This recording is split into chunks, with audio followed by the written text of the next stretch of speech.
I met Eric on a Tuesday night in March. It was one of those evenings where everything felt quiet in the worst way. I had just finished a long shift, opened a bottle of wine, and logged into Facebook to distract myself from how empty my apartment had been feeling lately. That's when I saw the friend request. His profile picture showed a man standing near a mountain lake, wearing a fleece jacket and an easy smile. The kind of photo that says, "I go hiking, I love nature, I'm gentle, I'm safe." His name was Eric Townsend. I almost ignored it. But the mutual friend was someone I'd known in college, Sarah, so I figured he was probably legit. I clicked accept. Less than an hour later, he messaged me. "Hey there, you popped up as someone I might know. Hope it's not too forward of me to say. Your smile is amazing. I should have known, but I didn't, not then." We chatted. Nothing intense at first, just friendly conversation.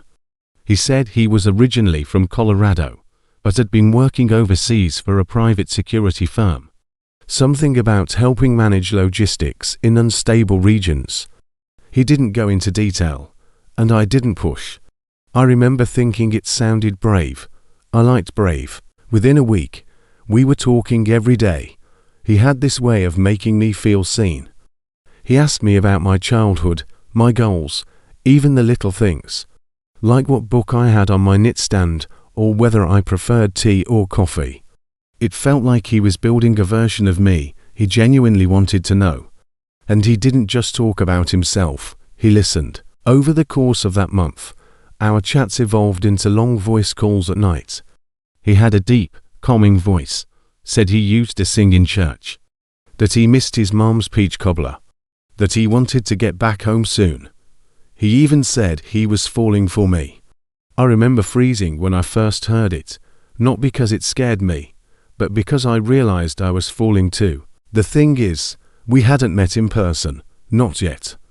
But he said he was finishing up one last job overseas, and that once it wrapped, he'd fly back to the States, and we'd finally see each other. I believed him. Looking back, I think the first red flag was subtle. He started mentioning delays. At first, it was a contract extension, then a medical issue with one of his team members, then problems with banking because he was out of the country. Still, he always made time to call. He sent me photos, ones of him working, sometimes with other people blurred in the background.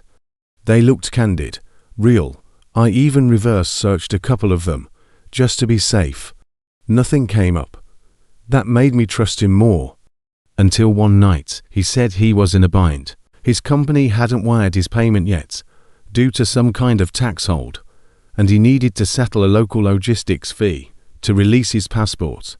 He said it was only temporary, and that he hated asking, but could I help? Just $850. He said he'd pay me back the second he landed in the States. I was hesitant, but by then, we'd been together for 2 months.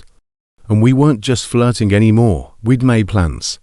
Talked about meeting my parents, about what city we'd live in, about dogs. It felt like a real future.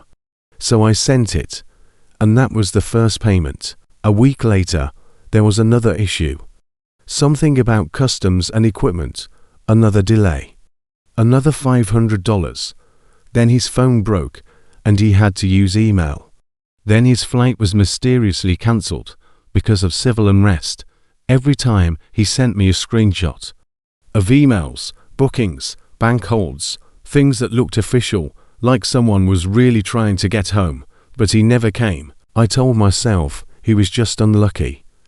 That maybe his line of work really was complicated. That love meant giving people the benefit of the doubt. I didn't tell my friends until the day my bank flagged my account. I had wired nearly $75,000 to someone flagged by international fraud watch lists. The bank rep asked me one question that cracked something inside me. "Do you know this man in real life?" I couldn't answer. I sat in silence, realizing I'd never touched his hand. Never heard his laugh outside of grainy audio. Never stood beside him. Not once. I did everything they tell you not to do. I found out later Eric Townsend didn't exist. The photos were from a real man, an engineer in Oregon, whose images had been stolen off his company's blog. The voice, probably AI enhanced, or someone hired to catfish lonely women in exchange for a cut of the money. They had a playbook, and I walked straight into it. But the worst part wasn't the money. It was how real he felt, how I still missed him even after I knew he wasn't real. How I had built a version of love around someone who never truly existed. People say, I would never fall for that, but I'm telling you right now, I'm smart, I'm independent, I read the signs. I even Googled reverse images, and I still fell.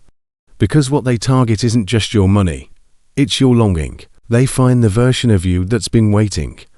And then they become exactly what you've hoped for. I'm sharing this because someone out there right now is talking to an Eric, and you think he's different, special, yours. Please listen.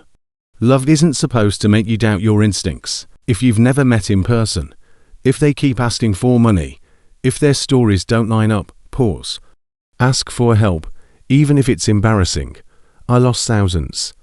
But worse, I lost a version of myself I thought would be harder to fool. Don't let it be you. If you found this story helpful or eye-opening, please consider sharing it with someone who might be at risk. The more people know about these scams, the harder it becomes for scammers to succeed. And if you've experienced something similar or want to share your story to help others, send it to us at the email in the description below. Also share your experience in the comment section. You might save someone from falling into the same trap. This is Michael Mitnick, where we expose scammers so you can stay safe. Please like and subscribe for more videos. Thank you.